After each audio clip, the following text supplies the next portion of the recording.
Chapter 16 of The Doctor's Wife by Mary Elizabeth Braddon. This recording is in the public domain. Recording by Kirsten Weber. Chapter 16. Mr. Lansdell Relates an Adventure. The Tuesday was a fine day. The August sunshine, the beautiful harvest time sunshine which was rejoicing the hearts of all the farmers in Midlandshire, awoke Mrs. Gilbert very early.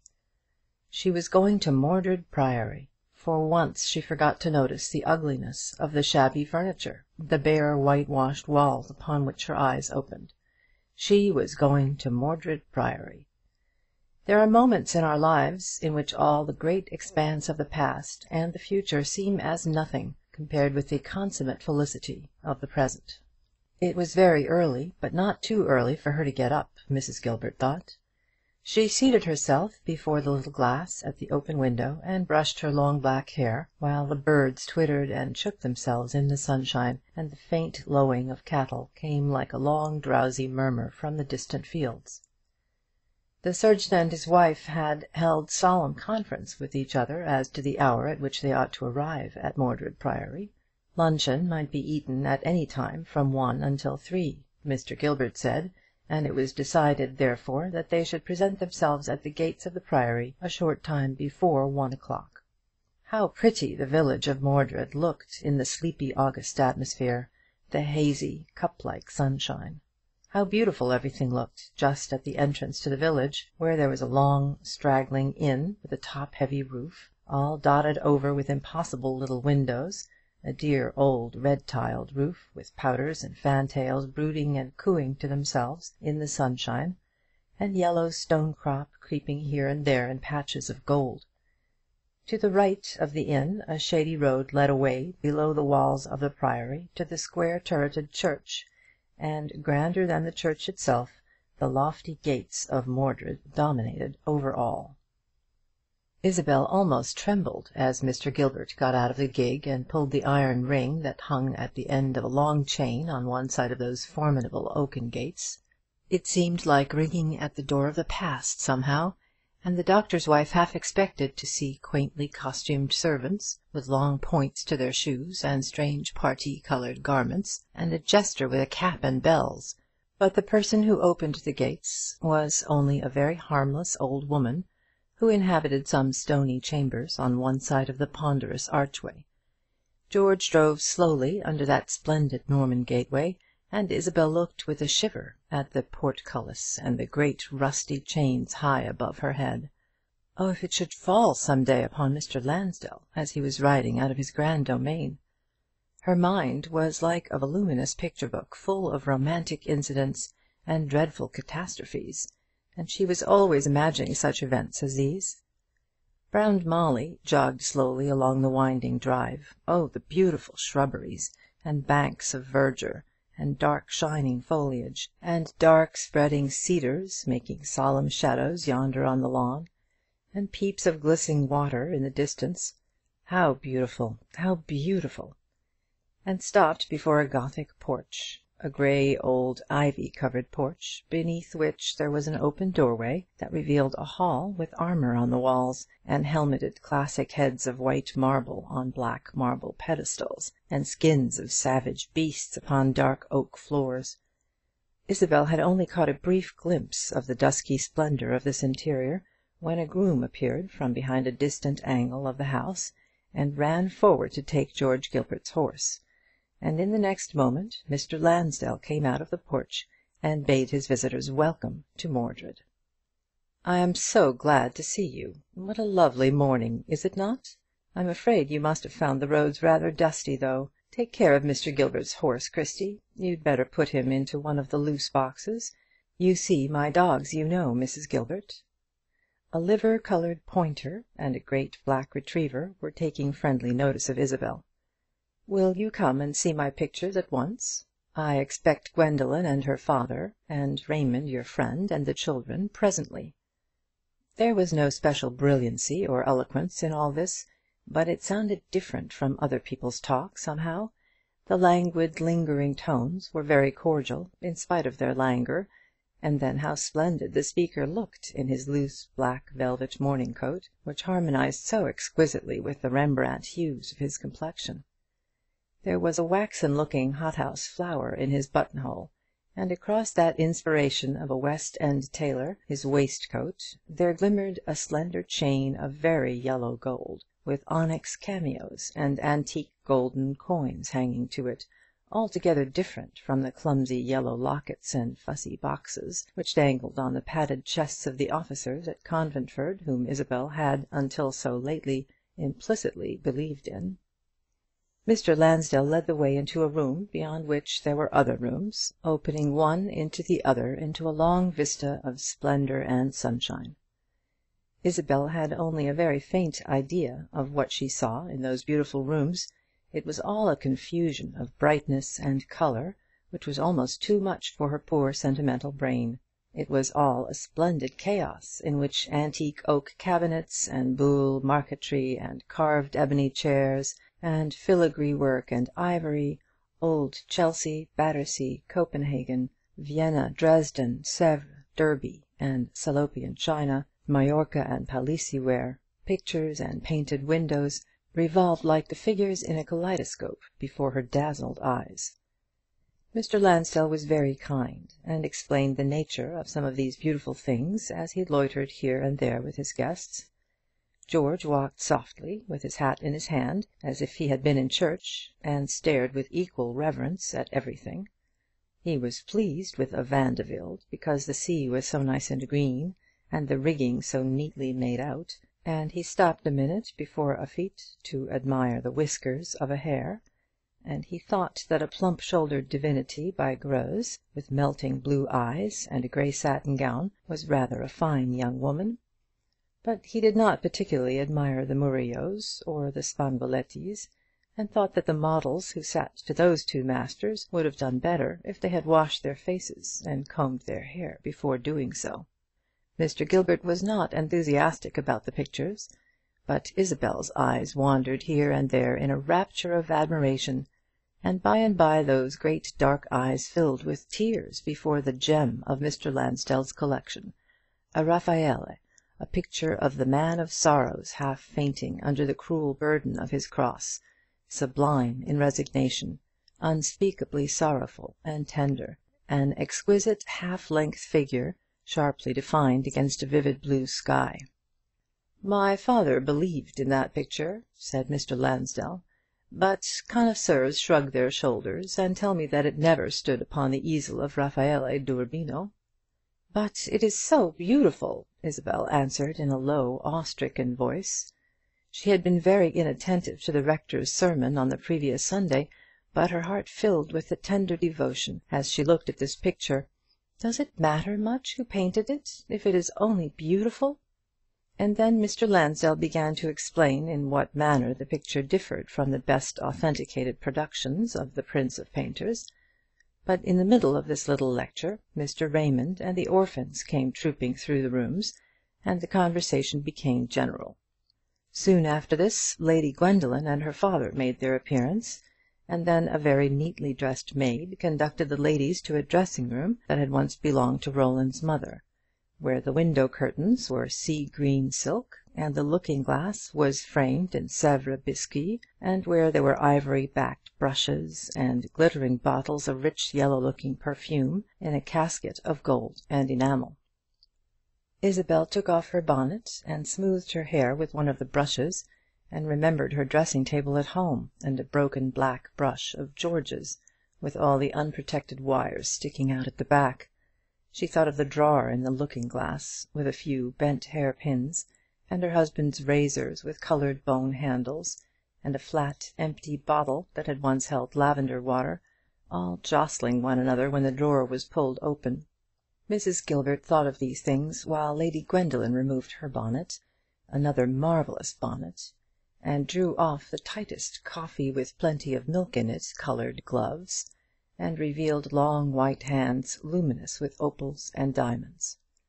The doctor's wife had time to contemplate Lady Gwendoline's silk dress, that exquisitely fitting dress, whose soft golden brown was only a little darker than the lady's hair, and the tiny embroidered collar fitting closely to the long slender throat, and clasped by one big turquoise in a wide rim of lustreless gold, and the turquoise earrings just peeping out under rich bands of auburn hair.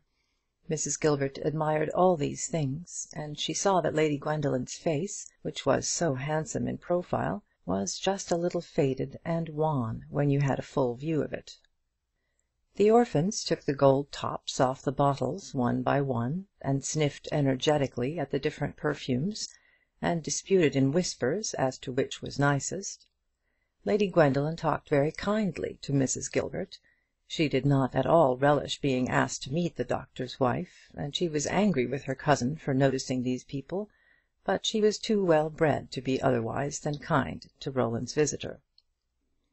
They all went downstairs presently, and were ushered into an oak-panelled room, where there was an oval table laid for luncheon, and where Isabel found herself seated presently on Mr. Lansdell's right hand, and opposite to Lady Gwendoline Pomphrey. This was life. There was a lance-like group of hothouse grapes and peaches, crowned with a pineapple, in a high Dresden basket in the centre of the table. Isabel had never been in company with a pineapple until to-day. There were flowers upon the table, and a faint odour of orange blossoms and apricots pervaded the atmosphere. There were starry white glasses, so fragile looking that it seemed as if a breath would have blown them away. Cup-shaped glasses, broad, shallow glasses, like water-lily leaves, glasses of the palest green, and here and there a glimpse of a ruby glass flashing in the sunshine. Mrs. Gilbert had a vague idea of the nature of the viands which were served to her at that wonderful feast. Somebody dropped a lump of ice into the shallow glass, and filled it afterward with a yellow bubbling wine, which had a faint flavour of Jargonelle pears, and which some one said was Moselle. Mr. Lansdell put some white creamy compound on her plate, which might or might not have been chicken, and one of the servants brought her an edifice of airy pastry, filled with some mysterious concoction in which there were little black lumps.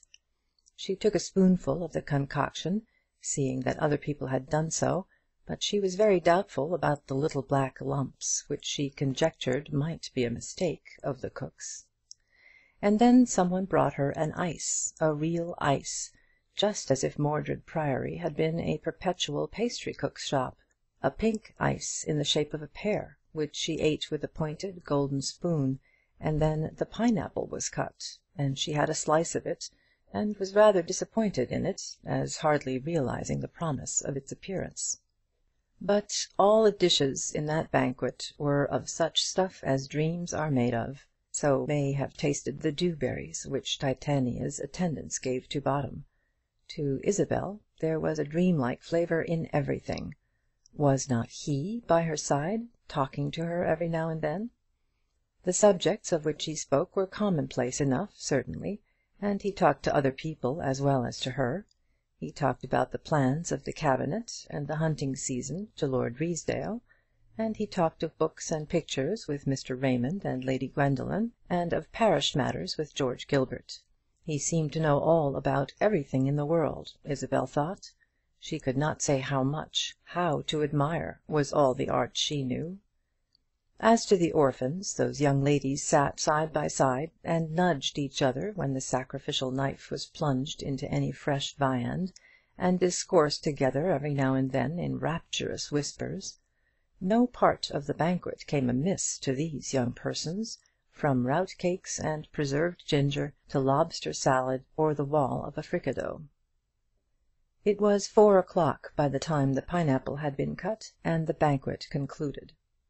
The oak-painted room was lighted by one window, a great square window, which almost filled one side of the room, a splendid window, out of which you could walk into a square garden, an old-fashioned garden, divided from the rest of the grounds by cropped hedges of dense box, wonderful boundaries that had taken a century or two to grow. The bees were humming in this garden all luncheon time, and yellow butterflies shot backwards and forwards in the sunshine. Tall hollyhocks flowered gorgeously in the prim beds, and threw straight shadows on the grass. "Shall we go into the garden?" said Lady Gwendoline, as they rose from the table, and everybody assented.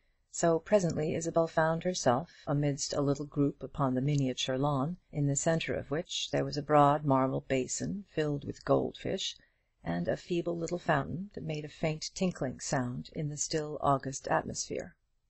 Mr. Raymond and Roland Lansdell both having plenty to say for themselves, and Lord Ruysdale and Lady Gwendoline being able to discourse pleasantly upon any possible subject, there had been no lack of animated conversation, though neither the doctor nor his wife had done much to keep the ball rolling. Mr. Lansdell and his guests had been talking of all manner of things, flying off at tangents to all kinds of unlikely subjects, till they had come, somehow or other, to discuss the question of length of days. "I can't say that I consider long life an inestimable blessing," said Roland, who was amusing himself with throwing minute morsels of a macaroon to the goldfish. "They're not so interesting as Sterne's donkeys, are they, Mrs. Gilbert? No, I do not consider long life an advantage, unless one can be warm and young for ever, like our dear Raymond. Perhaps I am only depreciating the fruit because it hangs out of my reach, though, for everybody knows that the Lansdells never live to be old." Isabel's heart gave a bump as Roland said this, and involuntarily she looked at him with just one sudden startled glance. Of course he would die young. Beings always have so died, and always must. A thrill of pain shot through her breast as she thought of this. Yet I doubt if she would have had it otherwise. It would be almost better that he should break a blood vessel, or catch a fever, or commit suicide, than that he should ever live to have grey hair, and wear spectacles and double-soled boots. Brief as that sudden look of alarm had been, Roland had seen it, and paused for a moment before he went on talking. "No, we are not a long-lived race. We have been consumptive, and we have had our heads cut off in the good old days, when to make a confidential remark to a friend was very often lèse majesté, or high treason. And we have been killed in battle, at Flodden, to wit, and at Fontenoy, and in the Peninsula, and one of us was shot through the lungs in an Irish duel on the open sword of the Phoenix. In short, I almost fancy some fearful ban must have been set upon us in the Dark Ages, when one of our progenitors, a wicked prior of Mordred, who had been a soldier and a renegade before he crept into the bosom of the Church, appropriated some of the sanctified plate to make a dowry for his handsome daughter, who married Sir Anthony Lansdell, knight, and thus became the mother of our race. And we are evidently a doomed race, for very few of us have ever lived to see a 40th birthday." "And how is your doom to be brought about, Roland?" asked Lady Gwendoline. "Oh, that's all settled," Mr. Lansdell answered. "I know my destiny." "It has been predicted to you?" "Yes." "How very interesting!" exclaimed the lady, with a pretty silvery laugh. Isabel's eyes opened wider and wider, and fixed themselves on Roland Lansdell's face. "Pray tell us all about it," continued Lady Gwendoline. "We won't promise to be very much frightened, because the accessories are not quite the thing for a ghost story. If it were midnight now, and we were sitting in the oak room, with the lights burning low and the shadows trembling on the wall, you might do what you liked with our nerves. And yet I really don't know that a ghost story might not be more awful in the broad sunshine. A ghost that would stand across the glass and then fade slowly till it melted into the water drops of the fountain. Come, Roland, you must tell us all about the prediction. Was it made by a pretty girl with a dove on her wrist, like the phantom that appeared to Lord Lyttelton? Shall we have to put back the clock for an hour in order to foil the designs of your impalpable foe? Or was it a black cat, or a gentleman usher, or a skeleton, or all three?" "I dare say it was an abnormal state of the organs of form and colour," said Mr. Raymond. "That's the foundation of all ghost stories." "It isn't by any means a ghost story," answered Roland Lansdell. "The gentleman who predicted my early death was the very reverse of a phantom, and the region of the prediction was a place which had never yet been invested with any supernatural horrors. Amongst all the legends of the Old Bailey I never heard of any ghostly record." "The Old Bailey!" exclaimed Lady Gwendoline. "Yes, the affair was quite an adventure, and the only adventure I ever had in my life." "Pray tell us the story." "But it's rather a long one, and not particularly interesting." "I insist upon hearing it," said Mr. Raymond. "You've stimulated our organs of wonder, and you're bound to restore our brains to their normal state by satisfying our curiosity." "Most decidedly!" exclaimed Lady Gwendoline, seating herself upon a rustic bench, with the shining folds of her silk dress spread round her like the plumage of some beautiful bird, and a tiny fringed parasol sloping a little backward from her head, and throwing all manner of tremulous pinky shadows upon her animated face. She was very handsome when she was animated. It was only when her face was in repose that you saw how much beauty had faded since the picture with the high forehead and the long curls was first exhibited to an admiring public. It may be that Lady Gwendoline knew this, and was on that account rather inclined to be animated about trifles. "Well, I'll tell you the story if you like," said Roland, "but I warn you that there's not much in it. I don't suppose you, any of you, take much interest in criminal cases, but this one made rather a sensation at the time." "A criminal case?" "Yes. I was in town on business a year or two ago. I'd come over from Switzerland to renew some leases, and look into a whole batch of tiresome business matters, which my lawyer insisted upon my attending to in my own proper person, very much to my annoyance. While I was in London, I dropped into the United Joint Stock Bank, Temple Bar branch, to get circular notes and letters of credit upon their correspondent at Constantinople, and so on. I was not in the office more than 5 minutes, but while I was talking to one of the clerks at the counter, a man came in and stood close at my elbow while he handed in a cheque for £87 10, or some such amount. I know it came very close upon the 100. Received the money and went out. He looked like a groom out of livery.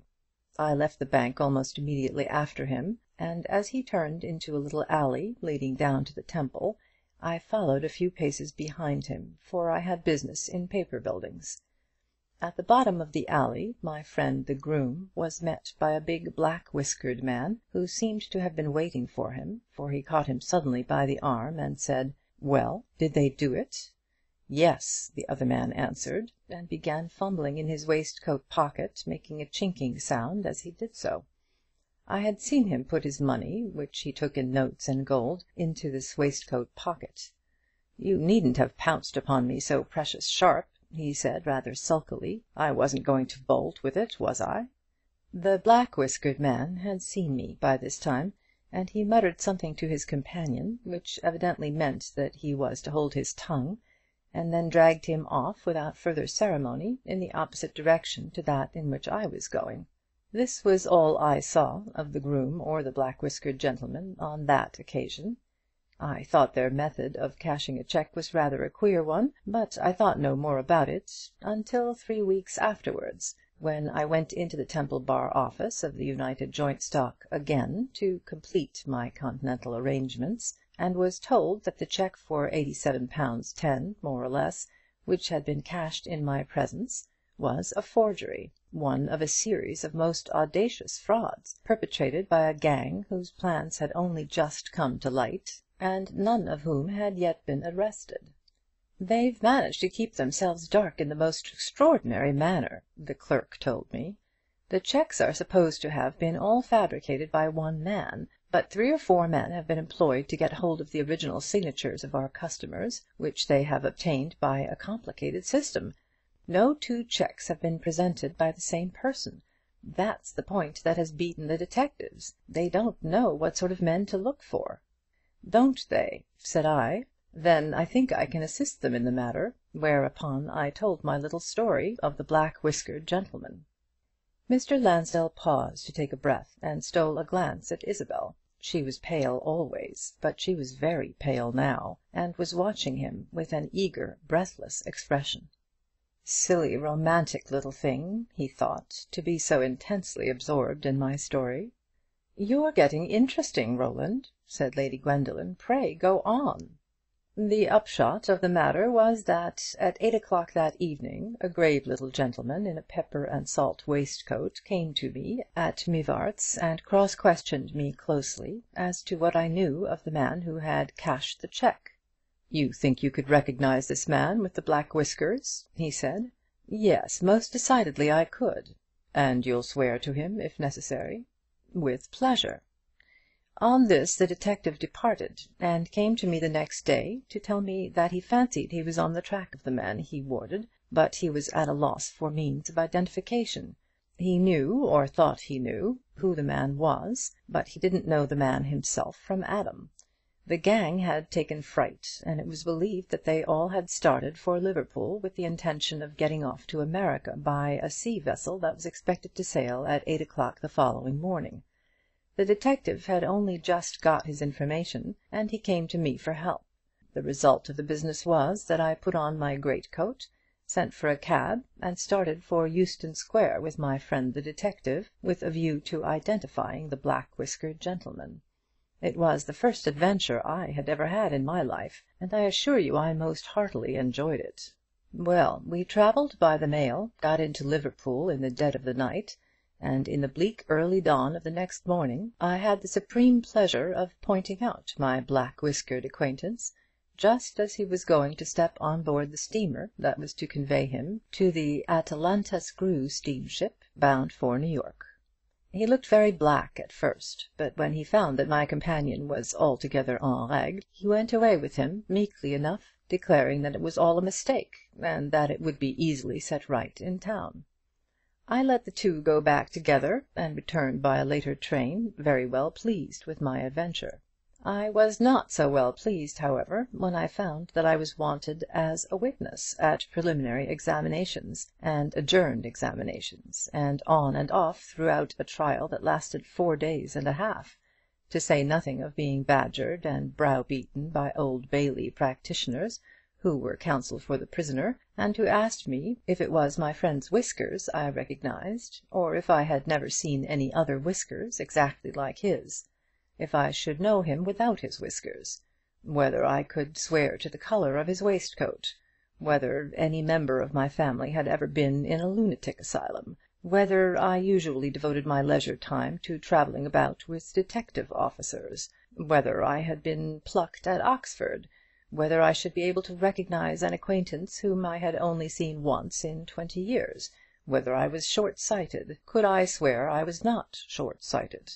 Would I be kind enough to read a verse or so from a diamond edition of the works of Thomas Moore, and so on? But, question me as they would, the prisoner at the bar, commonly known as Jack the Scribe, alias Jack the Gentleman, alias ever so many other names, which I have completely forgotten, was the identical person whom I had seen meet the groom at the entrance to the Temple.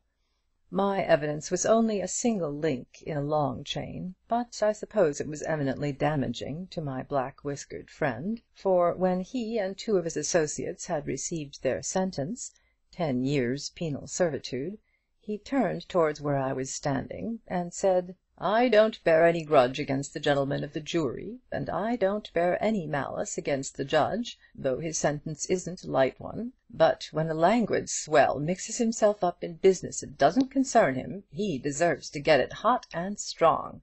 And if ever I come out of prison alive, I'll kill you."